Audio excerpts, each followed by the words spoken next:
A ver, hemos tenido Batman que ha limpiado la escoria de Gotham City. Esto estuvo muy bien. También hemos invitado a un webinar a Spider-Man cuando ganó a Doc Ock que quería dominar el mundo. ¿Quién nos falta?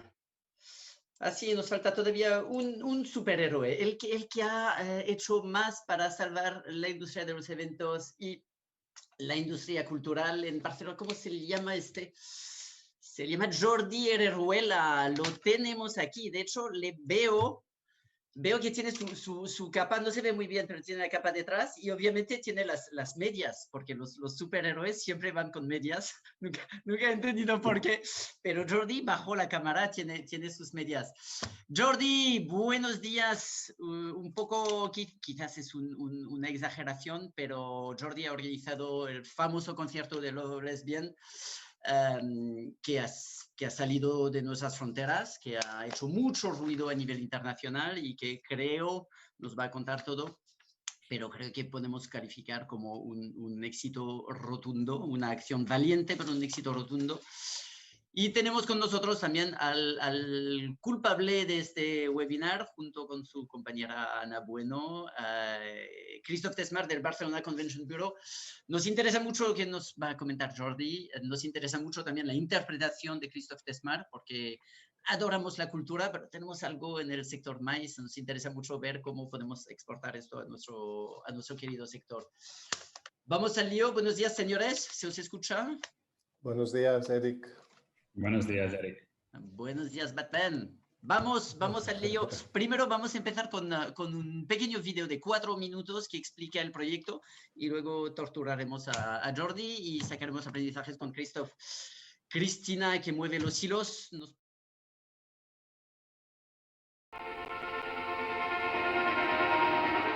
Barcelona és una de les capitals, jo diria, mundials en quant a festivals de música. Portem un any tots molt tocat, tots els tècnics, tota la indústria, la gent de càrrega i descàrrega, la gent de backline, tothom parat. A la música en directe l'ha afectat d'una manera devastadora. O sigui, som un sector en perill d'extinció si les coses no canvien. Aquesta iniciativa bàsicament parteix de 6 festivals, 6 projectes, com el Primavera Sound, el Sonar, el Cruïlla, l'Agenda de Project, el Canet Rock i el propi Vida Festival. Ja es va demostrar l'Apolo, ara l'únic que s'està fent és escalar el mateix que es va fer, ja s'ha demostrat científicament i empíricament. Demostrar que es pot fer d'una manera segura, responsable i complint totes les mesures. Tothom mantenint la distància de seguretat, amb un ordre, amb gel hidroalcohòlic en tot moment per rentar-nos, perfecte. Esperem que amb aquestes iniciatives puguem fer concerts i puguem anar a gaudir de concerts aquest estiu.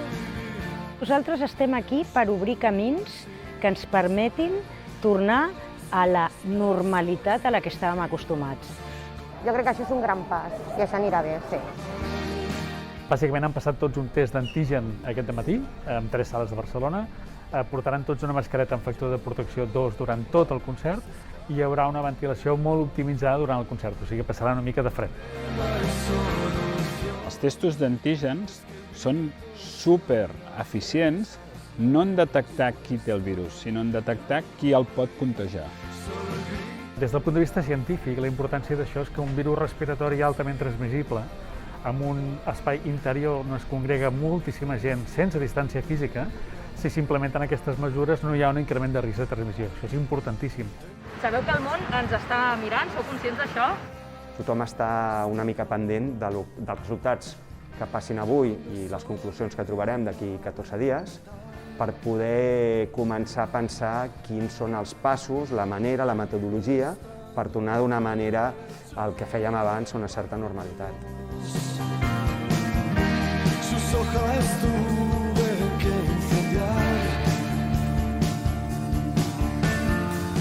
Poder disfrutar un altre cop de lo que és la música i la cultura. Aquest estiu, el 2021, jo crec que veurem concerts ja i festivals amb molta gent i sense distància física, jo crec que sí. possiblement després d'aquest acte doncs, podrem fer un pas endavant, no?, en aquest progrés cap a la normalitat.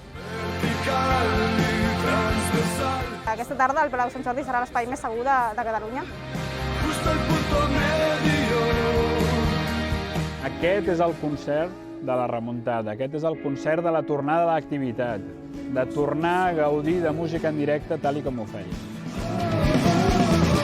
¿Cómo es posible que haya estado en sus infiernos?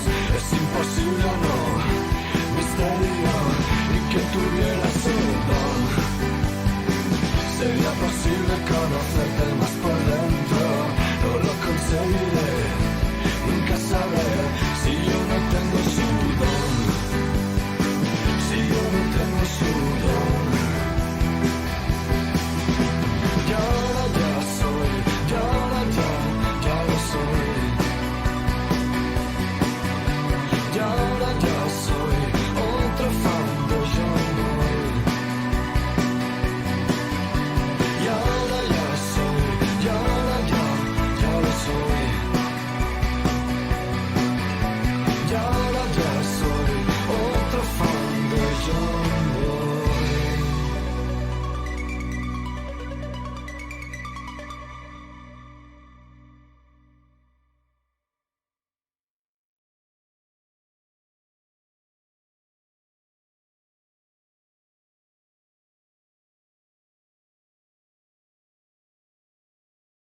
Esto, Jordi, pon un poco con tus palabras, me gustaría entender tres cosas, un poco lo que se ha hecho.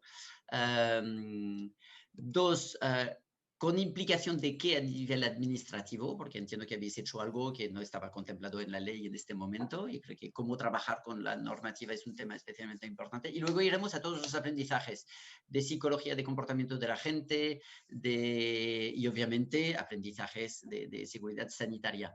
¿Cómo resumirías lo que habéis hecho y qué implicación o qué interacción habéis tenido con las autoridades sanitarias, políticas? Sí, yo si me permites, primero explicaré todo el proceso que hemos seguido para llegar aquí, porque ha sido un proceso de todo un año.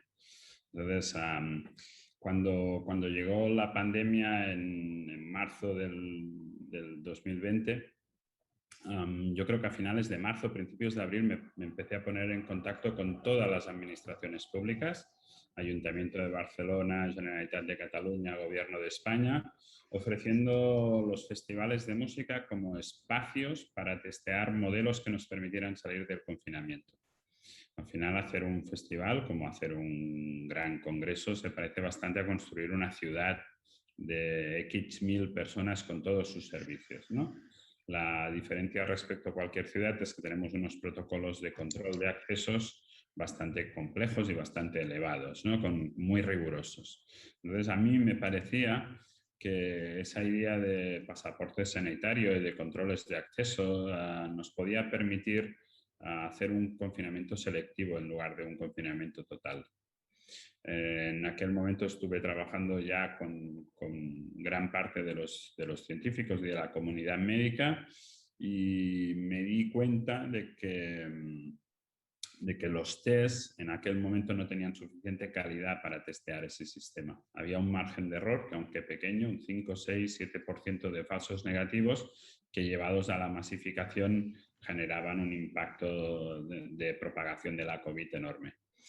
Y creo que fue en una de esas reuniones con el Instituto de Salud Global y con Barcelona Global y con Jenny Roca del Instituto de Salud Global, está Leire Pajín, que había sido ministra de Salud socialista, Rafa Vilasanjuan. En una de estas reuniones creo que fue la primera vez que oí creo que fue a Leire Pajín decir que debíamos ser nosotros los que demostráramos seguridad.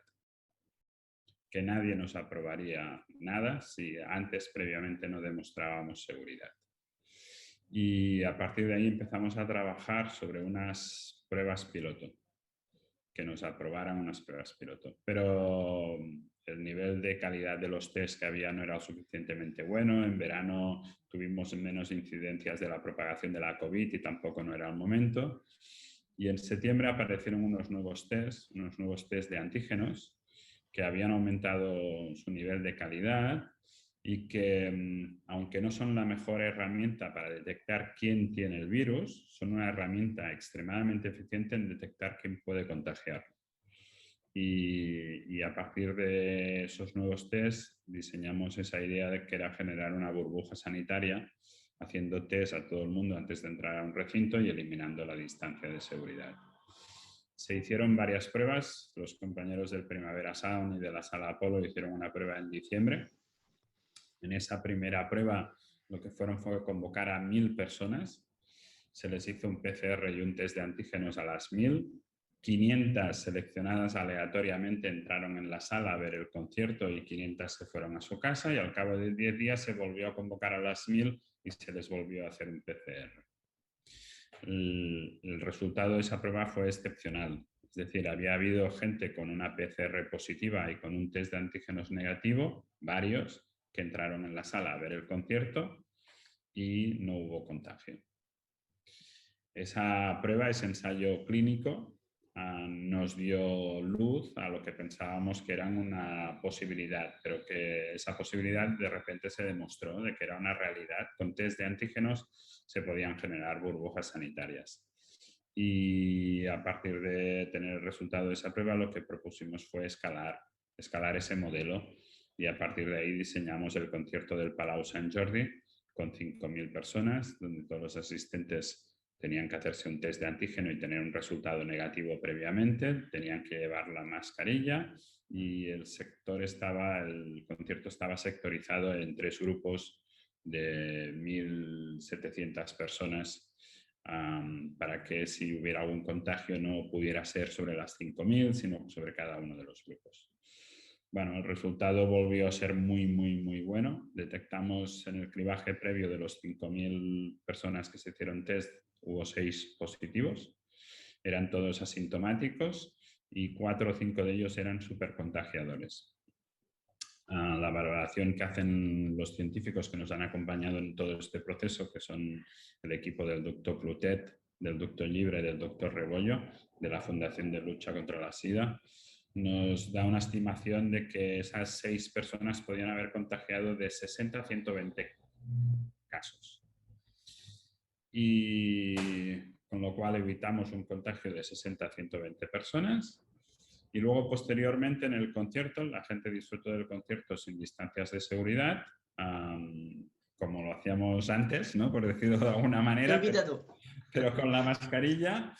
Y al cabo de 14 días, el sistema de salud público cuadró esa base de datos de los asistentes al concierto con los positivos que habían sido reportados, y salieron que hubo 6 positivos, de los cuales 4 saben seguro que no se contagiaron dentro del Palau Sant Jordi, y solo hay 2 que no están seguros.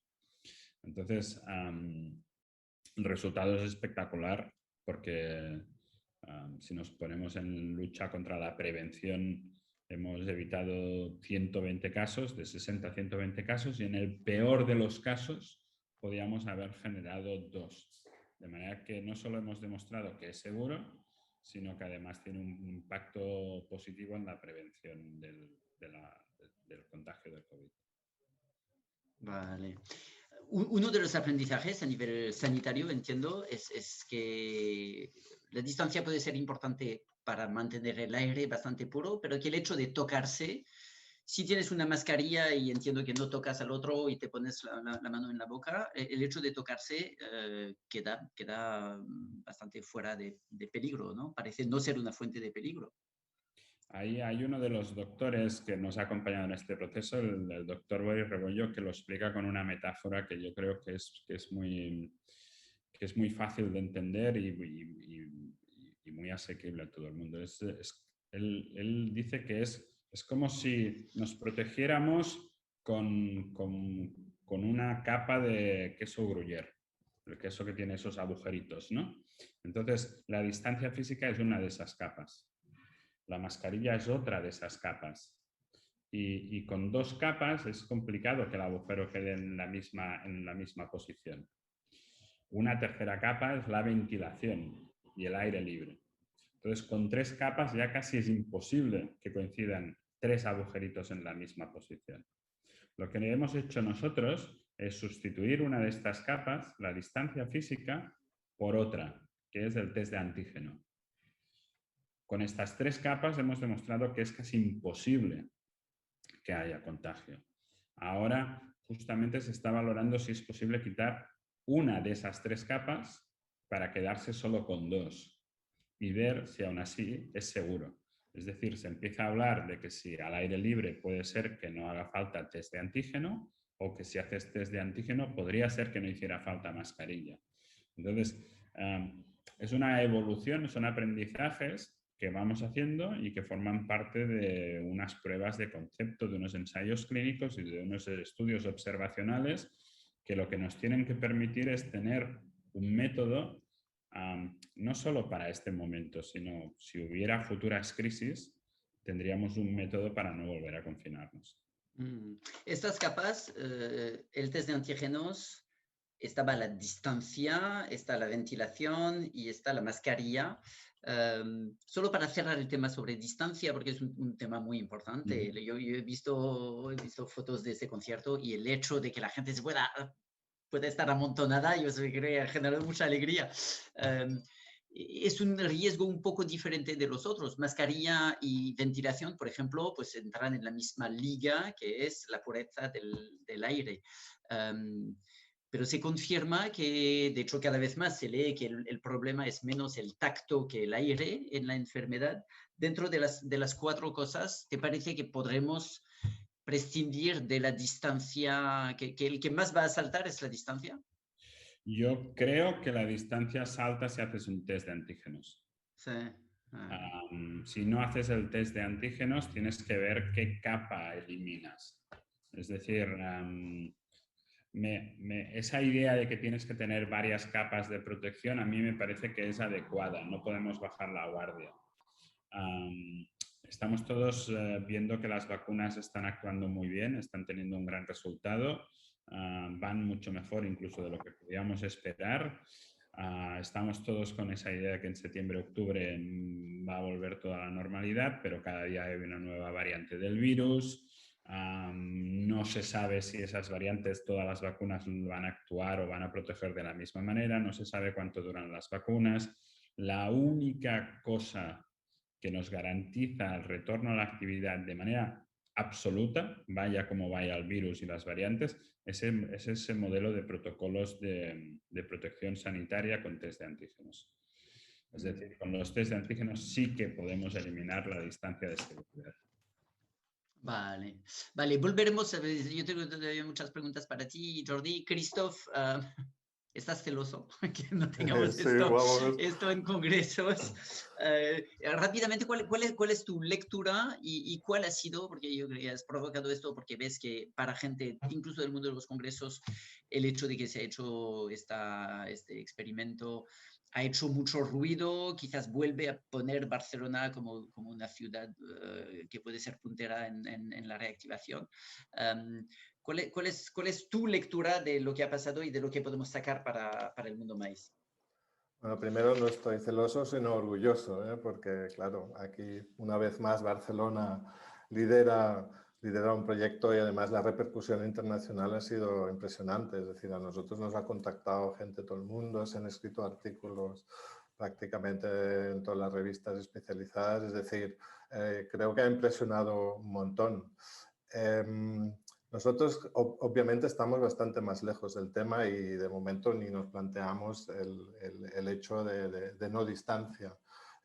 Todos han trabajado desde el inicio muchísimo en los protocolos que están muy claros, muy definidos en cada lugar, en la FIDA, en los hoteles, cada lugar tiene sus protocolos y yo creo que de momento el paso no es eliminar esa distancia, sino poder hacer el máximo de eventos posibles. Eso es el gran objetivo, ¿no? Que ahora mismo pues los decretos que tenemos aquí en Cataluña todavía hay muchas dificultades, es decir, ahora nos han dado un plazo hasta el 24 de mayo, puede haber alguna excepción si se solicita a través de una serie de documentación, pero tenemos a las puertas el Mobile World Congress, y el Mobile World Congress ha publicado hace muy poco todos sus protocolos, ¿no? Es decir, ahí los tests, cada 72 horas tienes que demostrar un test, como muy bien dice Jordi, eso ya pues te da una cierta garantía, pero en ningún momento nadie se plantea no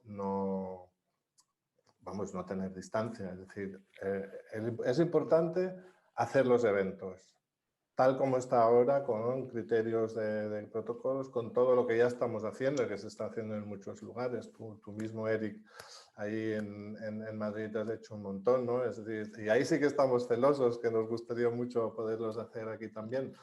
Pero vamos, la lectura es que, claro, de aquí podemos pues sacar mucho para poder convencer y tener suficientes argumentos para que podamos volver un poco a activar nuestra actividad.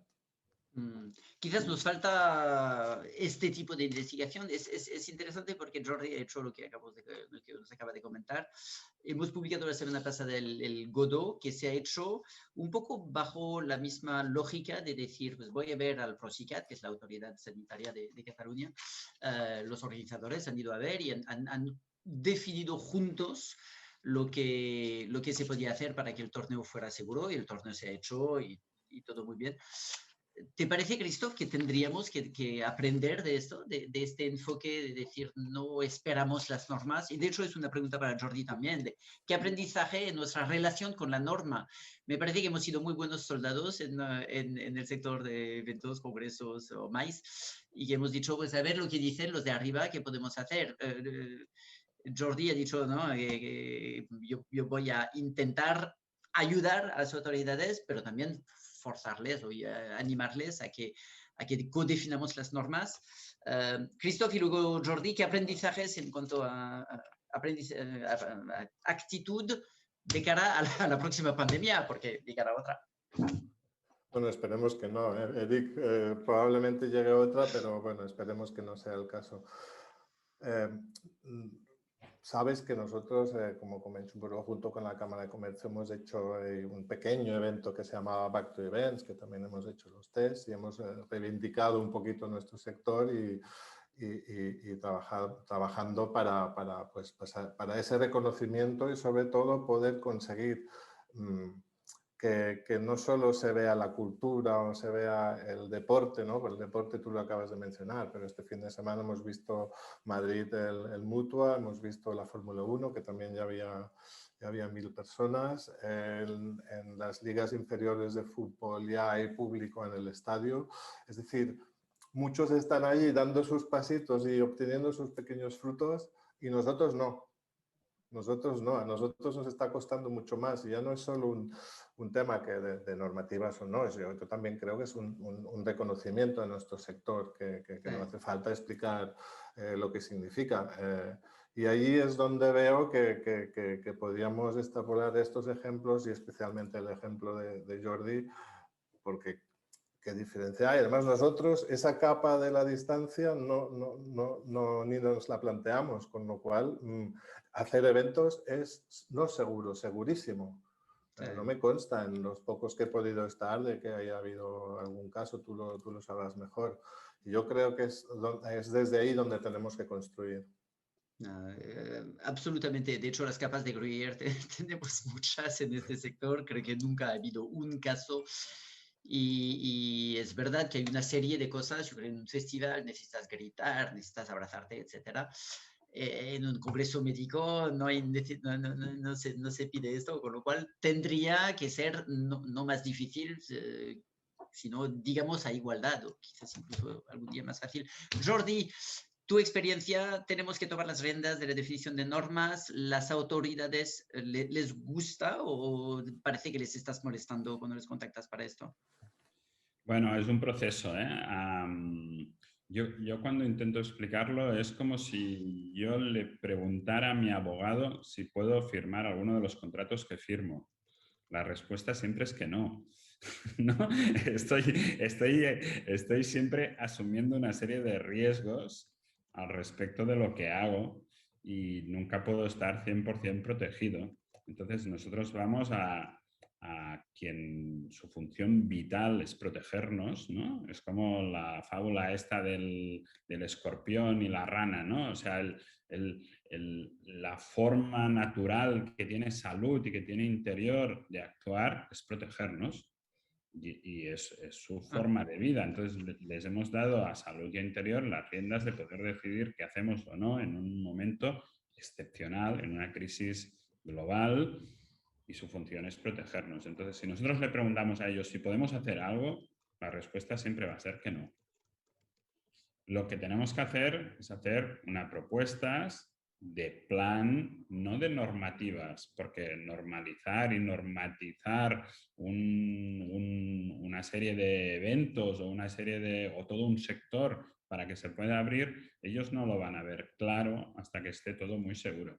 Entonces, lo que hay que hacer, yo creo, es poner encima de la mesa un programa de investigación, un programa de pruebas de concepto, donde se establecen una serie de fechas en el calendario donde algunas cosas de forma excepcional, como ha pasado en el mundo de la música y como ha pasado en el mundo de los deportes, se puede hacer, y además se utilizan esas pruebas para sacar unas conclusiones científicas que lo que hacen es ofrecerles garantías de seguridad.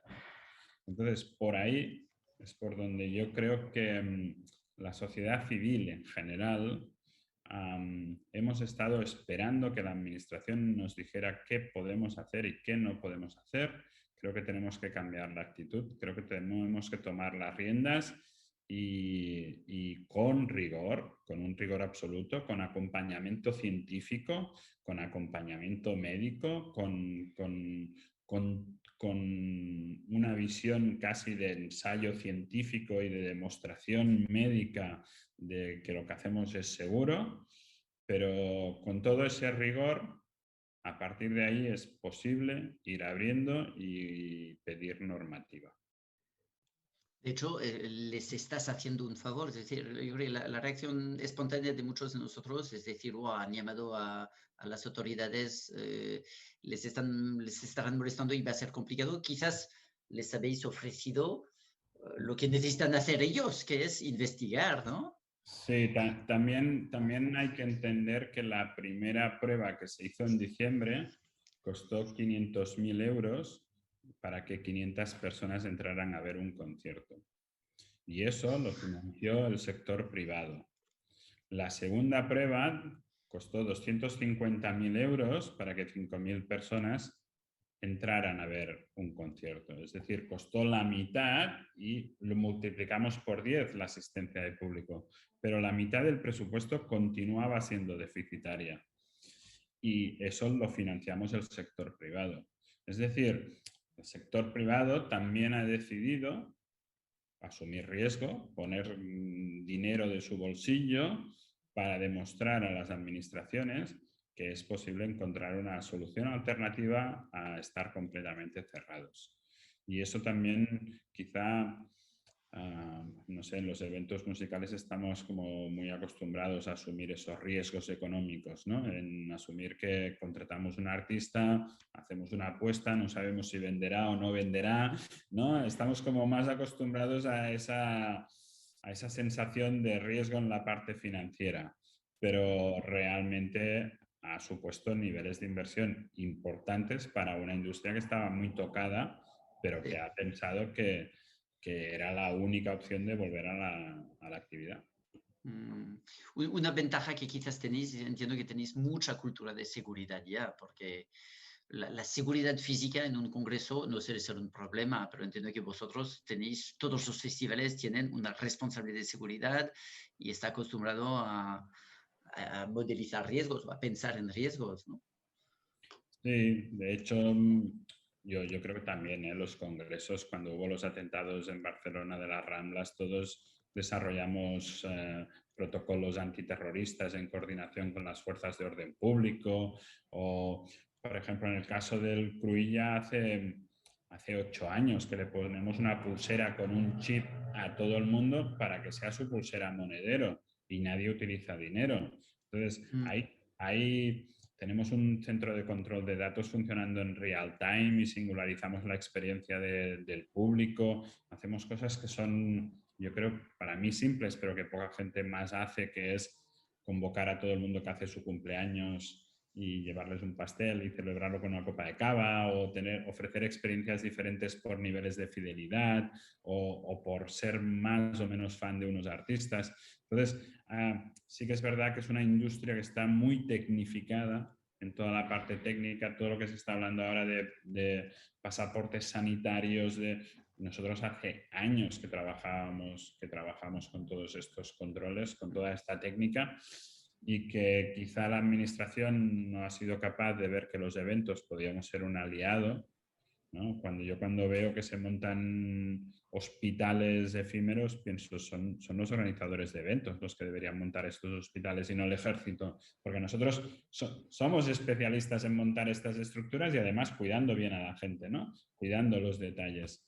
Entonces, bueno, quizá aún no se nos ha visto como esa industria que puede ayudar, ¿no?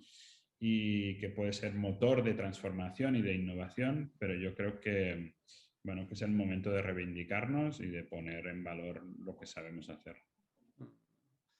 Christoph, ¿qué te parece que tenemos que hacer nosotros? Estamos obviamente menos acostumbrados a esto, a la dimensión de seguridad, a la dimensión de seguimiento, de traqueo, quizás a la noción de investigación. Siempre me digo que tendremos que ser un sector que investiga más.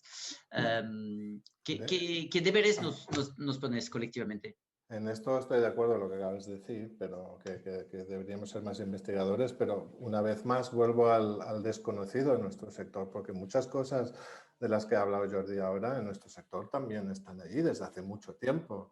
Vamos, el tracking está en muchas empresas que ya han desarrollado sistemas donde se puede hacer el tracking perfectamente. De hecho, hay congresos que ya ni existen los badge físicos, ¿no? Y temas de seguridad. El Convention Bureau, para los grandes congresos que tenemos en Barcelona, siempre unos meses antes organizamos un comité de seguridad y transporte donde están los actores más importantes de la ciudad, repasamos todo, les indicamos todo, qué pasa aquí, qué pasa allá. Lo que pasa, claro, no es un tema de información pública, ¿no? Pero hay un trabajo detrás, es decir, los congresos siempre han tenido detrás suyo muchísimo trabajo en preparación, en coordinación entre los clientes, la ciudad, todos los actores, y nosotros aquí hemos jugado mucho el rol de intermediario, ¿no? De poner un poco en contacto a cada uno. Pero es una vez más, ¿no? Es decir, somos ese sector tan desconocido, tan importante, pero tan desconocido, que creo que nos hemos reinventado, bueno, yo diría que con cada evento.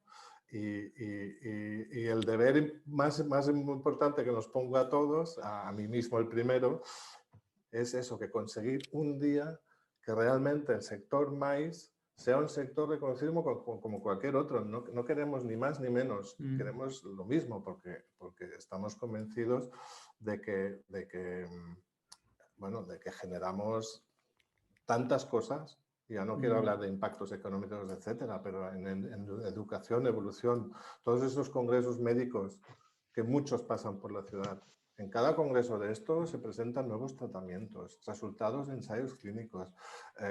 Vamos, no quiero ni imaginarme en congresos, aunque hayan sido virtuales, cuántos temas para el COVID han salido, se han trabajado. Y ese es nuestro sector también. Y estoy muy de acuerdo con lo que dice Jordi, ¿no? de lo de los hospitales, ¿no? Es decir, es evento, es decir, es un sector tan amplio que enriquece tanto y que hay tanta gente profesional que cada día se esfuerza para esa innovación que bueno, insisto mucho en el trabajo más importante que tenemos, es el reconocimiento.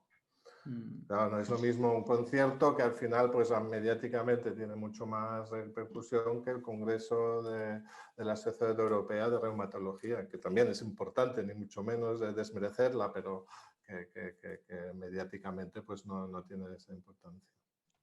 Es verdad, pero tendríamos, aunque es menos mediático, tendríamos que decir, propongo que un congreso sea un laboratorio de análisis de esto.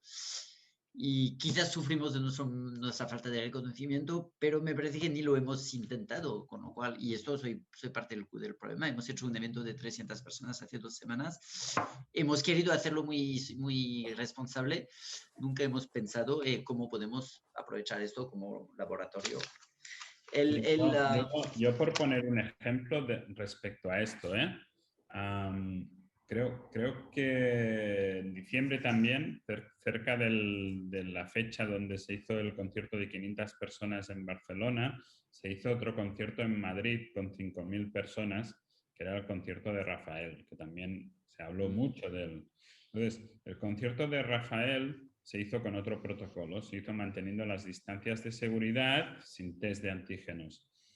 La gran diferencia entre un modelo y el otro es que uno convocó a todo el mundo 14 días después para hacer el seguimiento, para hacer los test, para poder presentar unos resultados sobre si había habido contagio o no, y el otro no lo hizo. Del concierto de Rafael disfrutaron las 5.000 personas, pero no salió ningún aprendizaje.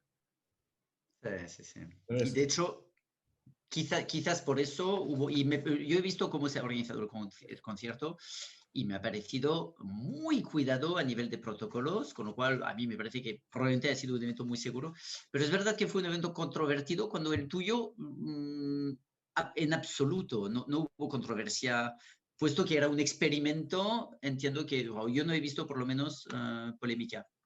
Pero esa es un poco la clave, ¿no? O sea, pues yo estoy seguro que el concierto de Rafael, o por lo menos lo que a mí me ha llegado, yo no estuve, pero se hizo muy bien con todas las medidas de seguridad y posiblemente funcionara. Si se hubiera hecho un seguimiento anterior y posterior, posiblemente hubiera marcado una forma de hacer para todos, que podía haber generado una normativa. El hecho que se haga solo ese concierto como un acto excepcional, pero de ahí no se saquen unas conclusiones médicas, hace que no sea extrapolable. Entonces, quizás ese es el matiz importante. Tú puedes hacer cosas, las puedes hacer seguras, puedes que no haya transmisión, pero no es bastante con hacerlo, sino que tienes que demostrarlo para el que viene detrás, también puede hacerlo en esas condiciones, ¿no? Es una sensación quizá o una visión mucho más colectiva de sector que no solo de hacer el evento, ¿no? Vale. Rápidamente un par de aprendizajes adicionales. Entiendo que la mecánica de los tests, no vamos a entrar en detalle, pero la mecánica de los tests es algo no muy fácil, pero es algo que tenemos absolutamente dominado. No hay mucha duda aquí. Montar test para 5.000, pues se hace con planificación de tiempo, ¿o es complicado? Es demasiado complejo y demasiado caro. Vale, de hecho, hay una pregunta en el chat que pregunta cuánto cuesta, porque hay otros organizadores de eventos musicales que tienen una situación financiera más complicada y se pregunta si hacer esto, pero ¿cuánto cuestan los test en vuestro caso a esta escala? O sea, ahora mismo para hacer esas burbujas sanitarias debes identificar inequívocamente a cada persona y asignarle inequívocamente el resultado de un test de antígenos. Esas dos condiciones de inequivocabilidad, tienes que ser muy riguroso para que no pueda haber ningún error. Entonces, es demasiado complejo traspasar esto a cualquiera que quiera hacer un evento. Y los costes aún son muy caros. Entonces, a partir de este mes, de mediados de mayo, yo creo que va a haber test de antígenos en las farmacias y se está trabajando en una posible solución técnica para que la gente vaya a las farmacias y sean los farmacéuticos los que se conviertan en notarios. Entonces, creo que el futuro de esto no pasa porque los que hagamos eventos tengamos que desarrollar esos protocolos de acceso, sino para que simplemente leamos el budget o la entrada y su estado de salud que nos viene dado por alguien con rigor médico, por decir una manera. Pero si alguien quiere saber esos datos, algunos datos que debe tener en cuenta es ahora mismo el coste por persona, incluido el test más todo el procedimiento, se va a unos 12 euros persona. El test vale 4 euros. y el coste por persona se va a unos 12. Y se pueden hacer cada box, cada persona que está haciendo test hace unos 20-25 test hora. Entonces, el personal que debes tener para cribar y la cantidad de horas de personal que tienes que tener de gente cribando es bastante alta. Vale. Vale, comportamiento. Hay otra pregunta sobre el comportamiento. Alguien pregunta qué pasa si alguien no respeta las medidas, que se excluía a alguien si se quitaba la mascarilla o simplemente se hacía recordatorios. Y la segunda pregunta es, la gente ha sido responsable, porque en un congreso la gente es espectacularmente responsable, pero es en un marco profesional. Cuando supongo que te bebes un par de cañas antes de ir a ver los lesbian, realmente en este marco, con el peso de del experimento, ¿verdad? ¿La gente es más responsable de lo que tememos o hay que tener cuidado? Mira, la gente ha sido excepcionalmente cívica y responsable. Pero además, no solo durante el concierto. Es decir, el nivel de incidencia que ha tenido la COVID a lo largo de esos 14 días posteriores al concierto sobre el público que asistió al concierto es de 130. Esos días sobre Barcelona y área metropolitana, sobre esa misma edad, el impacto era de 260. Es decir, ha tenido la mitad de impacto que la misma población, de la misma edad, en la misma zona geográfica. Y eso significa que la gente se ha concienciado que debe portarse bien. No solo en el evento, sino que todas las explicaciones, toda la pedagogía que haces al respecto de lo que significa la propagación de la COVID y las medidas necesarias acaban teniendo un impacto positivo. Lo cual es un segundo impacto positivo. Ya has dicho uno, que es que los super contagiosos hubieran contagiado 120 personas y además la gente se vuelve más ciudadanos durante las 2 semanas y podemos esperar que incluso más allá, con lo cual necesitamos hacer conciertos cada día. No, es que como insistes tanto en las medidas de prevención y haces tanta pedagogía y desarrollas tantos materiales para explicar a la gente cómo tiene que comportarse, realmente acaba teniendo un impacto positivo. Vale, la gente fue responsable, no hubo que hacer recordatorios. La norma no era que se excluía a la gente que no respetaba las normas, ha sido más de educación continua que de policía. Como... Bueno, no echamos a nadie y prácticamente no tuvimos que avisar a nadie. De hecho, hay un montón de fotografías donde se ve y no se ve a nadie sin la mascarilla. Sí que hubo algún momento en que a alguien se le tuvo que llamar la atención y decirle, oye, por favor, ponte la mascarilla. Pero algo muy bonito es que era incluso el propio público el que lo hacía, ¿no? O sea, era incluso la gente que tenía a su alrededor que le decía, oye, ponte la mascarilla que queremos que esto continúe vivo, ¿no? Hay una dimensión sagrada colectiva, supongo. Hay que ser gilipollas para en un experimento así no respetar las normas. Hay otra pregunta, es que vos sabéis, yo te voy a retirar el título de Batman. ¿Por qué?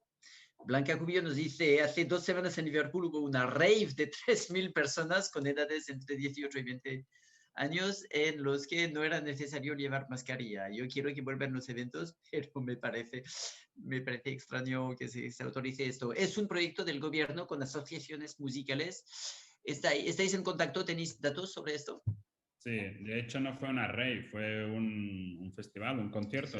Vale. 5.000 personas, en su caso fue al aire libre y decidieron hacer ese paso más que fue de quitar otra capa. En su caso quitaron la mascarilla. Posiblemente los resultados de esta prueba se sepan en 15 días, en un mes, pero si esta prueba tuviera un resultado positivo, nos ayudaría a plantearnos todos que quizá no hacen falta 3 capas, sino que solo con 2 hay suficiente protección. Pero, por ejemplo, Inglaterra sí que les ha costado mucho activarse, pero ahora ya han desarrollado un programa de investigación de eventos donde han autorizado algunos eventos culturales y musicales, algunos deportivos y algunos congresos, como pruebas piloto y pruebas de concepto que permiten testear los modelos, y el concierto de Liverpool forma parte de una de estas pruebas de concepto. Entonces, esa idea de programa de investigación de eventos para vuelta a la normalidad posiblemente sea un camino, porque yo veo difícil que las autoridades pasen de 0 al 100%. O sea, creo que el planteamiento de generar una normativa para que podamos volver a la actividad todos, creo que están lejos de ese punto. En cambio, la vuelta de una serie de eventos aprobados excepcionalmente sobre los que generar aprendizaje, eso lo veo mucho más cercano. Vale. El hecho de hacer tests no entra en ninguna norma. Mi próxima pregunta, un poco para los dos, es qué puede pasar ahora a nivel normativo. La cultura está permitida, pero con mucha distancia, y me parece nunca mencionando la idea de test. Hoy todavía, pero creo que queda poco, Christoph, ferias y congresos todavía están en la línea de salida, pero no han salido. Llega el LICE y Mobile, que van a hacer este gran rearranque. A nivel de normativa, ¿qué podemos esperar y qué podemos hacer? Entiendo, Jordi, que nada ha cambiado con vuestro estudio. Protsicat está muy contento, pero la norma no cambia. ¿Qué próximos pasos a nivel de normativa veis? En el caso de los congresos, obviamente está allí el tema de los test, pero en ningún caso podemos obligar al organizador a hacerlo, porque como muy bien dice Jordi, es un tema también de costes y de infraestructura. No obstante, es muy recomendable y como ya muchos habréis visto, pues tanto la Easy como el Mobile lo van a instalar, lo van a hacer. El tema ha de estar allí, se le tiene que explicar al cliente que quiera organizar un evento, pero en ningún caso se le puede obligar porque es delicado, digamos. Y bueno, pues a nivel normativa, pues un poco insistir en lo de antes, ¿no? Es decir, creo que ya se ha demostrado de sobras. Veremos ahora qué pasa con estos dos congresos que sí que se van a hacer, con lo cual esto pues seguramente nos puede abrir un poco el camino a avanzar, porque aparte de que a finales de junio, principios de julio o después ya en septiembre, pues también el tema vacunación habrá avanzado un montón y entiendo que poco a poco esto se aligerará y nos permitirán paso a paso, seguramente con ese de normas, no de 0 a 100 como habéis comentado, pero yo creo que sí. Vale. Nosotros en el sector música hemos puesto dos propuestas, tanto a la Generalitat como al Gobierno Central. Por un lado, hemos definido los festivales como festivales de sillas, ¿no? Y ahí hemos pedido que, guardando unas distancias al aire libre, que se autoricen aforos de 5.000 personas, ¿no? Aunque tengan que ser sectorizadas y con una serie de limitaciones, pero que eso sí que esté normatizado y que todo el mundo que cumpla esas condiciones, aire libre, mascarilla, distancia de seguridad, entre burbujas vivenciales, todo eso se autorice de forma normativa. Y por otro lado, le hemos puesto encima de la mesa ese programa de investigación de eventos, en el que ya sabemos que en Cataluña este verano va a haber 3 festivales de gran formato, el Canet Rock, el Vida y el Cruïlla, que dirijo.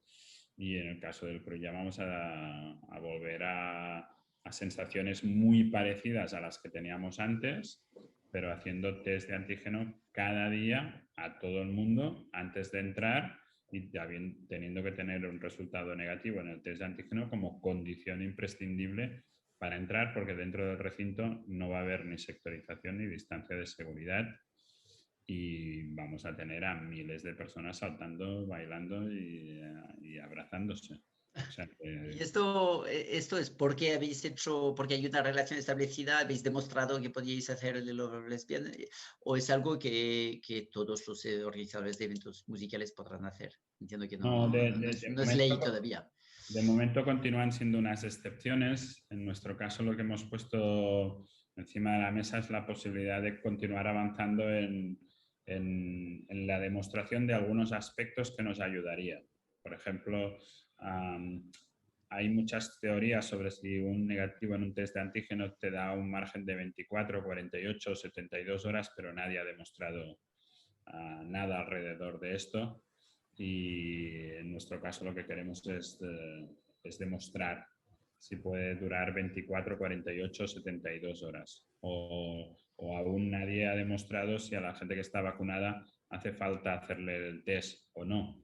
Y entonces también vamos a poner a prueba ese modelo. De manera que estos festivales en verano van a servir para testear, para continuar testeando si es posible no hacer cribajes a todo el mundo. Si la gente vacunada ya puede entrar directamente o si pues la Mobile ha dicho que un test dura 72 horas, pero nadie ha demostrado si dura 72, 48 o 24. Pues vamos a ver si nosotros lo demostramos y establecemos una norma posterior, ¿no? Perdona, Jordi, perdona, no es que lo hayan dicho que dure 72 horas, es que han decidido que son máximo 72 horas donde tienes que renovarlo, ¿no? Es decir, sí, es al final por ponerle algún criterio. Sí, sí. No, sí, a mí, yo y seguramente tienen razón, o sea, creo que cualquier criterio puede ser bueno. Lo que creo que es importante es que alguien en algún momento diga, pues mira, he testeado a todo el mundo cada día y durante 3 días me da el mismo resultado, con lo cual no hace falta que testee a todo el mundo cada día, ¿no? Eso es lo que queremos hacer. Es increíble, hemos hecho un evento nosotros con test hace 2 semanas y esta información que comentabas, Jordi, la hemos buscado por todas partes.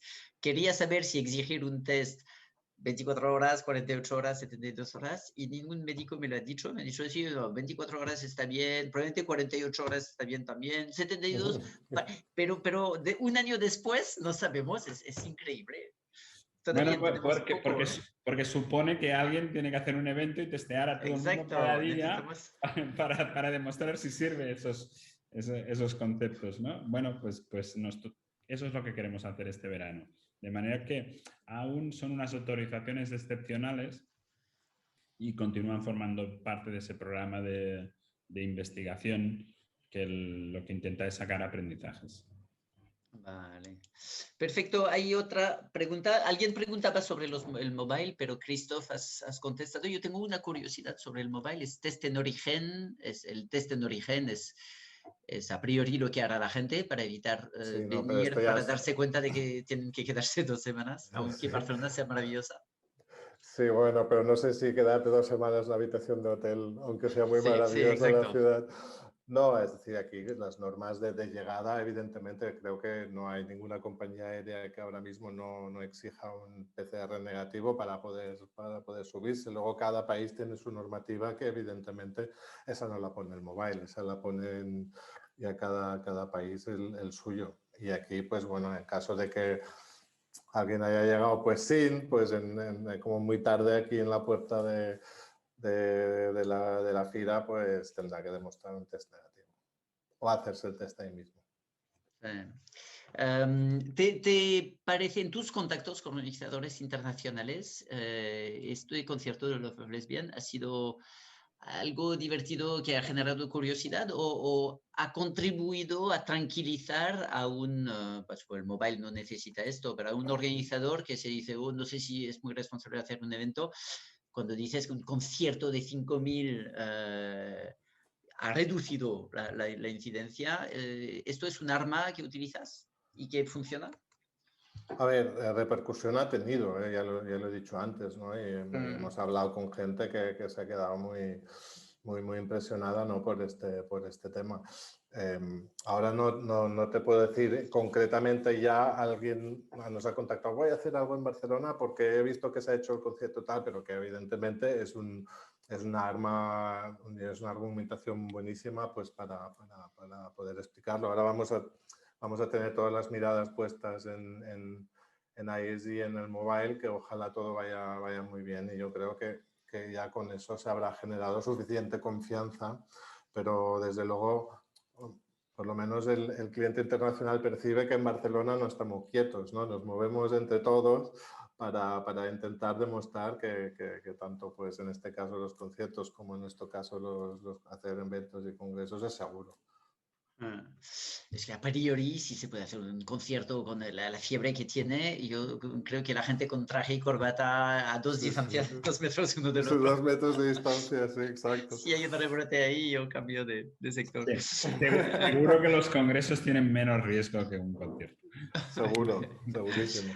Hay otra cosa, y me parece que se está acelerando y nos quedan 2 minutos. Los que quieran hacer una pregunta pueden hacerlo ahora.